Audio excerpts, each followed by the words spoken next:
Hi-ho, true believers. Today we are going to be reading Chapter 9 from Anne of the Island by Ellen Montgomery. I have 3 editions. One is, I got it in 86, but the copyright's 81 for this particular Bantam edition. This one is from 87, and it's also a Bantam edition. And this is one that my cousin Julie gave me, and I think it is, well, it's a cherished classic. I think it might have been done specifically for Target because there's a Target price on here. And at the time, I got this in 2000, and at the time I really wasn't collecting different Anne editions, so I probably wasn't as enthusiastic on opening this than she hoped, and I feel bad because I'm so glad to have it now. In this chapter, Anne is at Redmond College, and this is sort of wish fulfillment because Ellen Montgomery really wished she had been able to have a college degree. And so this is her description of Anne getting what she didn't. It's called An Unwelcome Lover and a Welcome Friend. Spoiler alert, she belongs with Gilbert. Okay. The second term at Redmond sped by as quickly as the first. Actually whizzed away, said Philippia. Anne enjoyed it thoroughly in all its phases, the stimulating class rivalry, the making and deepening of new and helpful friendships, the gay little social stunts and doings of the various societies of which she was a member, the widening of horizons and interests. She studied hard, for she had made up her mind to win the Thorburn Scholarship in English. This being won meant that she could come back to Redmond the next year without trenching on Marilla's small savings, something Anne was determined she would not do. Gilbert, too, was in full chase after a scholarship, but found plenty of time for frequent calls at 38 St. John's. That's where she's staying, in a boarding house. He was Anne's escort at nearly all the college affairs, and she knew that their names were coupled in Redmond gossip. Anne raged over this, but was helpless. She could not cast an old friend like Gilbert aside, especially when he'd grown suddenly wise and wary, as behooved him in the dangerous proximity of more than one Redmond youth who would have gladly taken his place by the side of the slender, red-haired co-ed, whose gray eyes were as luring as stars of evening. Anne, who was never attended by the crowd of willing victims who hovered around Philippia's conquering march through her freshman year. But there was a lanky, brainy freshie, a jolly, round little sophomore, and a tall, learned junior who all liked to call at 38 St. John's and talk over ologies and isms, as well as lighter subjects with Anne, in the becushioned parlor of that domicile. Gilbert did not love any of them, and he was exceedingly careful to give none of them the advantage over him by any untimely display of his real feelings Anneward. To her he had become again the boy comrade of her Avonlea days, and as such he could hold his own against any smitten swain who had so far entered the lists against him. As a companion, Anne honestly acknowledged nobody could be so satisfactory as Gilbert. She was very glad, so she told herself, that he had evidently dropped all the nonsensical ideas, though she spent a considerable time secretly wondering why. Only one disagreeable incident marred that winter. Charlie Sloane, sitting bolt upright on Miss Ada's most dearly beloved cushion, asked Anne one night if she would promise to become Mrs. Charlie Sloane some day. Coming after Billy Andrews' proxy effort This was not quite the shock to Anne's romantic sensibilities that it would otherwise have been, but it was certainly another heart-rending disillusion. She was angry, too, for she felt that she had never given Charlie the slightest encouragement to suppose such a thing possible. But what could you expect of a Sloane, as Mrs. Rachel Lynde would ask scornfully? Charlie's whole attitude, tone, air, words fairly reeked with Sloanishness.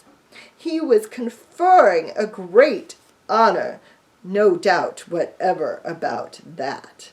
And when Anne, utterly insensible to the honor, refused him as delicately and considerately as she could, for even a Sloane had feelings which ought not to be unduly lacerated, Sloanishness still further betrayed itself. Charlie certainly did not take his dismissal as Anne's imaginary rejected suitors did.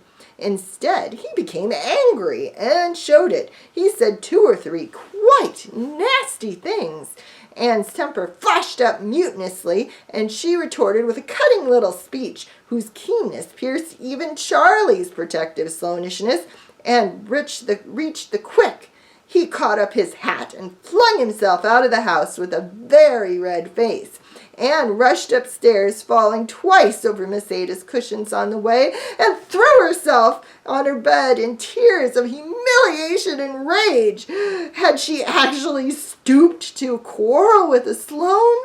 Was it possible anything Charlie Sloane could say had the power to make her angry?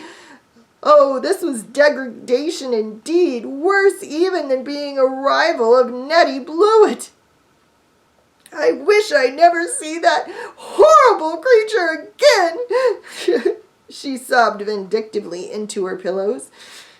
She could not avoid seeing him again, but the outraged Charlie took care that it should not be in very close quarters. Miss Ada's cushions were henceforth saved from his depredations, and when he met Anne on the street or in Redmond's halls, his bow was icy in the extreme. Relations between these 2 old schoolmates continued to be thus strained for nearly a year. Then Charlie transferred his blighted affections to a round, rosy, snub-nosed, blue-eyed little sophomore who appreciated them as they deserved.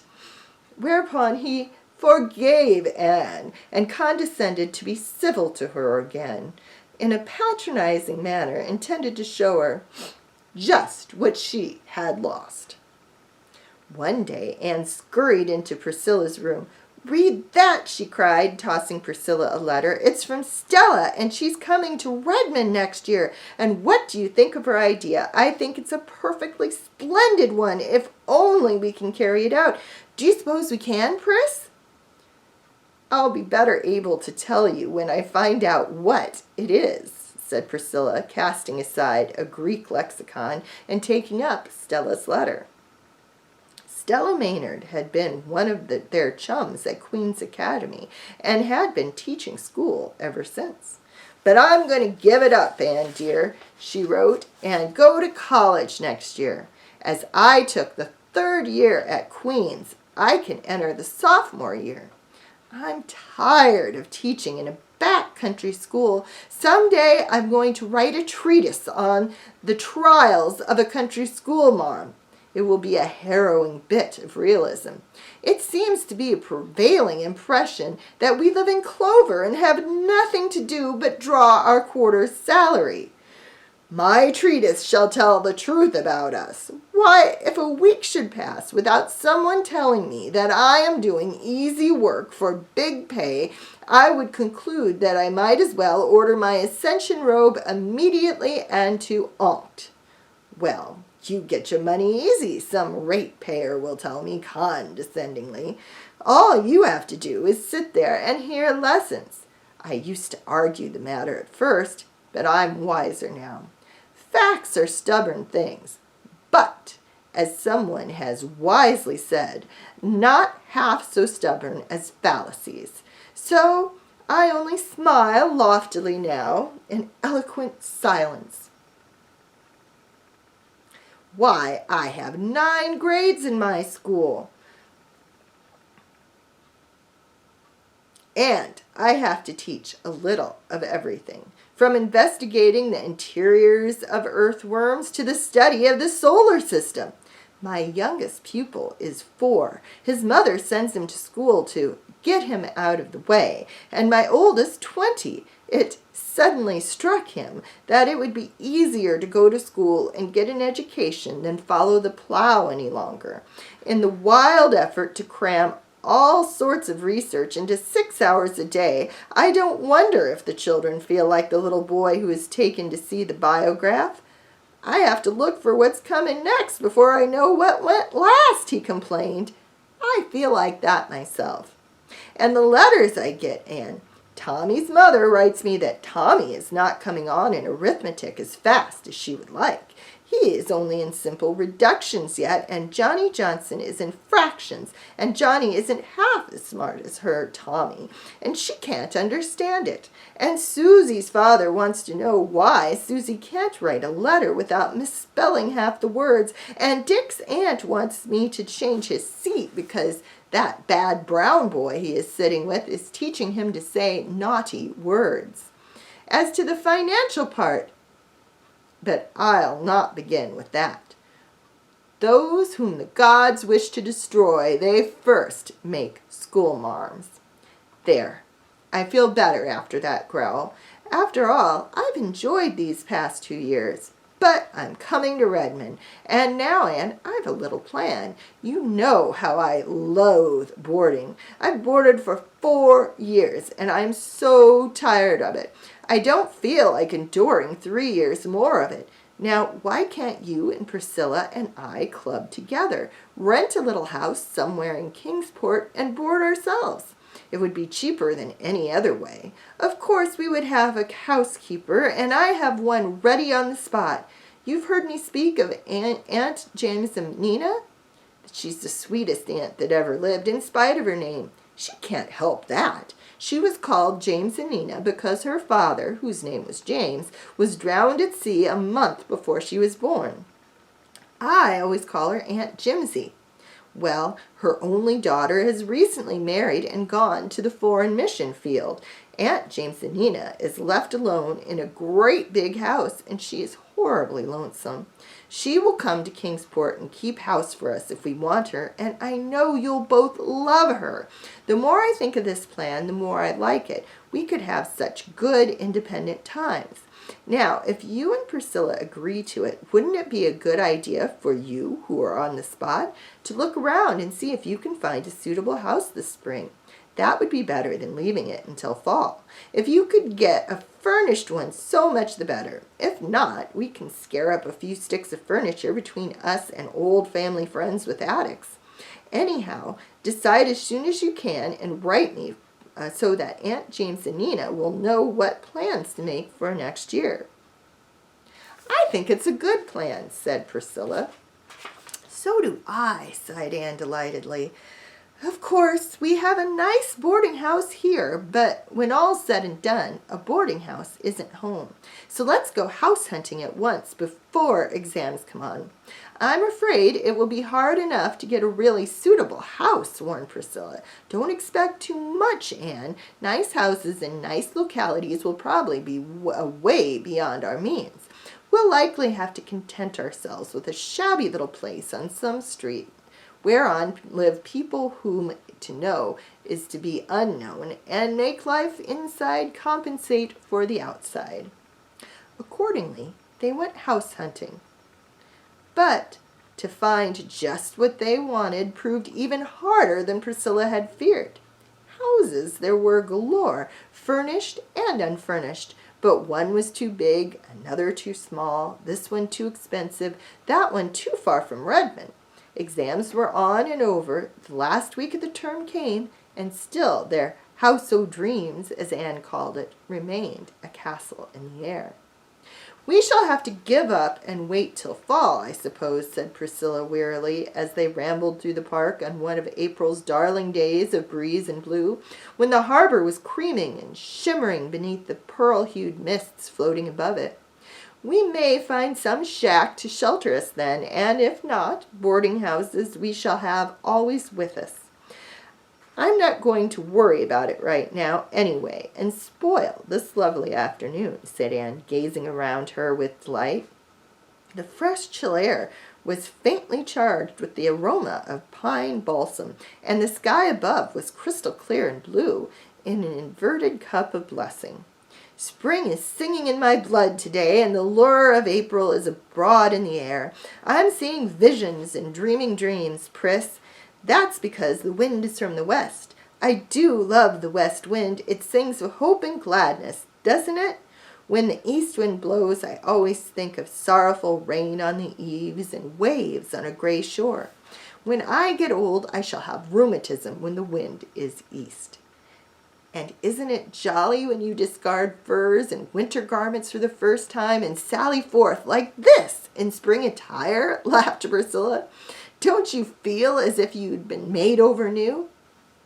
"Everything is new in the spring," said Anne. "Springs themselves are always so new, too. No spring is ever just like any other spring. It always has something of its own to be its own peculiar sweetness. See how green the grass is around that little pond, and how the willow buds are bursting. And exams are over and gone. The time of convocation will soon come, next Wednesday. This day week we'll be home." "I'm glad," said Anne dreamily. "There are so many things I want to do. I want to sit on the back porch steps and feel the breeze blowing down over Mr. Harrison's fields. I want to hunt ferns in the haunted wood and gather violets in Violet Vale. Do you remember the day of our golden picnic, Priscilla? I want to hear the frogs singing and poplars whispering, but I've learned to love Kingsport too, and I'm glad I'm coming back next fall. If I hadn't won the Thornburn, I don't believe I could have. I couldn't take any of Marilla's little hoard." "If only we can find a house," sighed Priscilla. "Look over there at Kingsport, Anne. Houses everywhere, and not a one for us." "Stop it, Pris. The best is yet to be. Like the old Roman, we'll find a house or build one. On a day like this, there's no such word as fail in my bright lexicon." They lingered in the park until sunset, living in the amazing miracle and glory and wonder of the springtide, and they went home as usual by way of Beaufort Avenue, that they might have the delight of looking at Patty's Place. "I feel as if something mysterious was going to happen right away, by the pricking of my thumbs," said Anne as they went up the slope. "It's a nice storybookish feeling. Why, Priscilla Grant, look over there and tell me if it's true, or am I seeing things?" Priscilla looked. Anne's thumbs and eyes had not deceived her. Over the arched gateway of Patty's Place dangled a little modest sign. It said, "To let, furnished, inquire within." "Priscilla," said Anne in a whisper, "do you suppose it's possible that we could rent Patty's Place?" "No, I don't," averred Priscilla. "It would be too good to be true. Fairy tales don't happen nowadays." "I won't," hoped Anne. "The disappointment would be too awful to bear. They're sure to want more for it than we can afford. Remember, it's on Spofford Avenue." "We must find out anyhow," said Anne resolutely. "It's too late to call this evening, but we'll come tomorrow. Oh, Pris, if we can get this darling spot, I've always felt that my fortunes were linked with Patty's Place, ever since I saw it first." And that was Chapter 9, An Unwelcome Lover and Welcome Friend. And next, Chapter 10, is Patty's Place. Now, I do want to make a couple little comments here. One is about Stella's description of a one-room school, and I'm going to do a longer video talking about it a little bit. But one-room school teaching was something that took a lot of talent and a lot of knowledge, and you often did have to be studying just a little bit ahead of your students in order to remember what it was you had to teach them, which is not all that different from how school is now, but you usually just have one grade to teach. And in one-room schools, you have, like they just said in this book, from 4 to 20. The best thing about one-room schools was that it was really easy to move you up from one place to the other. If you suddenly got something, you could move up to the next section really easily without having to go to a different classroom or a special teacher or all that stuff. And there's just a lot of good in one-room schools, but they were hard to teach, and I want to be very specific about that. And if you want to learn more about one-room schools, then I can tell you. The other thing I want to mention is the boarding situation. And people don't really, I don't think a lot of people know this anymore. It used to be, if you lived in a college town, you could rent out rooms. And they would typically be rooms that were fairly close to the college. And there would be someone providing you meals. So depending on the place, you might have breakfast, lunch, and supper, or you may just have breakfast and supper, or you may just have supper, depending on the place. But there'd be somebody there kind of looking out for you. And I had a great-great-aunt who always was renting rooms to people. I don't think she rented enough enough people at once that you could really fairly call it a boarding house, but she did board students, and it really worked out well because it was a little extra source of income, especially for women who were older, whose husbands had died. It gave them income, it gave them purpose, it kept them so they had company all the time, which is very important. Socialization is very important for older people and keeping them sharp. And it really was a great plan. And then sometime in the 80s, I think, it suddenly got to be something, at least in our college town around here, it was something that really wasn't done. There was a big push for people to be in dorms all the time, and then eventually it became exactly what Anne describes in here as Stella's plan, that kids will get together and rent a house or an apartment, which, much like one-room school teaching, has its good points and its bad points. And that's what they're talking about. And Stella specifically, when she talked about boarding for 4 years, you also often had to board as a one-room school teacher, but you wouldn't be in a boarding house with a bunch of people. You would be boarding with either one family in your district, or sometimes it would be that you stayed 2 weeks with each student in the district's family, and at that point the term would be over. And that was a lot harder type of boarding because you really usually didn't have a lot of choice. And I can tell you, my grandmother told stories about how they deliberately made life hard for the teacher, which I can't believe. I would have said she wasn't anything like that, but apparently she and her sister did terrible things. So it was not fun to board as a country school teacher, and I would say that is probably part of why Stella is saying all of the things that she's having to put up with. And that's really all I wanted to describe today. I hope you enjoyed Anne of the Island, and that you will read the next chapter soon.